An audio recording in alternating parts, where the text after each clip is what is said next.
គ្រូតើ department វិស្វកម្មជីវសាស្ត្រហ្នឹងអ្នកគ្រូយល់ថាសមស្របសម្រាប់និស្សិតប្រភេទណាដែរអ្នកគ្រូអឺសម្រាប់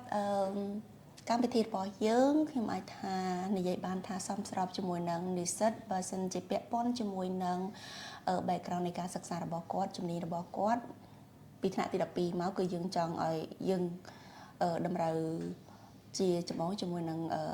និស្សិតដែលគាត់ជ្រើសរើសផ្នែកវិទ្យាសាស្ត្រក៏ណាព្រោះកម្មវិធីឬក៏មុខវិជ្ជាដែលយើងរៀនគឺជាចម្បងគឺជាមួយនឹងផ្នែកវិទ្យាសាស្ត្រមានរូបមានគីមីគណិតជីវៈឬក៏ហើយនឹងជំនាញកុំព្យូទ័រហើយនឹងវិស្វកម្មផ្សេងៗដូច្នេះចាគាត់ត្រូវការជំនាញមួយហ្នឹងហើយនឹងមួយទៀត